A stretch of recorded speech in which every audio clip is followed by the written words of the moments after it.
Hey guys, welcome back to another video. Today I'm going to be talking about Phenix Bait Company. These guys I pro staff for now. They make some of the best jigs I've ever used. I got a lot of them in a different color. They're all the same weight. I love 3/8 ounce. Let's start going through some of these. This one's called Brown Sugar, just a regular brown head. It's got a little bit of sparkle in it. One of the things I really like about what he does is he uses two different types of material. He uses, I believe it's either mustad or gamakatsu hooks. He makes these all himself. One of the things I really like about it, if I can get it open where you can see it,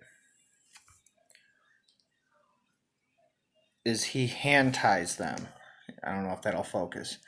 Uh, he doesn't always use rubber bands on his. Some of them do. Like this white one is done with the rubber bands. I really like them. They have a real soft guard. And what I usually do when I'm fishing is I usually spread them out anyway. I don't like to chop mine. It makes it a little bit more stiffer. If you can, take up some pliers, pull them out.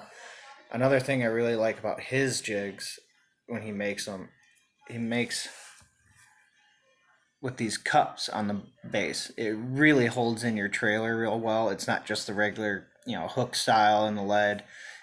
He does these cups and it really holds the baits on.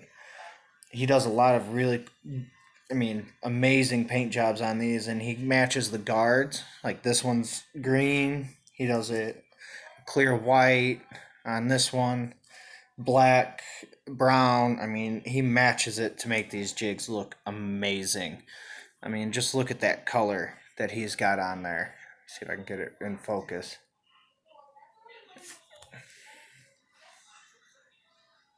He's got a metallic flake in some of these. That one was the Crawdaddy.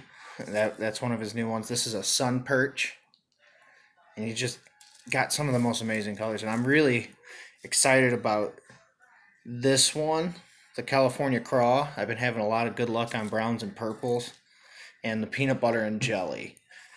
Those really stood out to me. He's got the Desert Craw, which has that metallic flake in it. He he does such an amazing job with these. They're handmade, hand tied for the majority of them. You can do the option when you do checkout. I would suggest giving this guy a look and looking at his jigs and some of the other things he does. He does they're vibrator jigs. They're just like a chatterbait. They work great. I have them. I got a few with the metallic reflector blade, and they just pick up a little bit more sunlight and get more attention and flash out there. I've kind of steered away from spinner baits unless I really need to. That's what's working that day. But his vibrator jigs are just awesome. I use Z-Man the jackhammers, and those work. I would say it's back and forth. I've flipped between both of them. Days that the jackhammer's not working, I'll try his, and sometimes I'll pick up an extra couple fish. But I use Z-Man jigs, I use Strike King jigs, I use so many jigs, and these ones I've been the most happy with. These hold my trailers in place. My trailers don't get as beat up.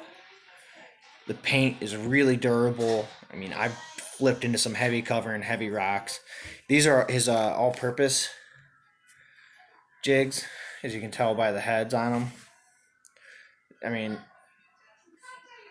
they really work. I've thrown them through a bunch of different cover, thrown them in rock. I've thrown them in weeds. I've even swam these as a swim jig, and they just work awesome. I like the 3/8 ounce because it's that perfect mix of drop and drag. On those windy days, you can still keep them on the bottom. On the calm days, they just sink, at my opinion, the right speed. Keeps it in that strike zone a little bit longer. If you guys want to know more about these guys, just look in the description down there. I'll put the his website up there. I would really suggest giving these guys a look. He makes some awesome baits. He also makes some saltwater stuff. He's got these kelp spinners that I almost bought for my Florida trip, but I just didn't have the funds for it. But give this guy a look, check out his stuff. He does an amazing job at what he does at making these lures. I catch a lot of bass on these. In fact, I had to re-up on these because I was catching bass up at Juneau Lake, and I lost a bunch because of pike. Pike were even picking these up. I mean, they just work so awesome. They got such a great action. The skirts on them move really well. I don't even really modify the skirts at all. I just throw them as is, and I just put the hammer down on bass. I fished them in the shallow water, up under docks. I've skipped them. I've done the deep water, and they just work great. They work anywhere on the lake, and I've gotten all the colors so I can work all different seasons. Well, that's all I'm going to do for today's video. You guys, just remember, keep your lines wet and your rods bent. We'll see you next time. Hit that subscribe button, hit the bell, make sure you know when our next video is coming out. Hopefully I can get some other guys in here and doing some more fishing here soon. I'm going to be upgrading cameras as soon as I get the funds. I'm getting tired of the old one. So we'll see you next time, guys. Have a good one.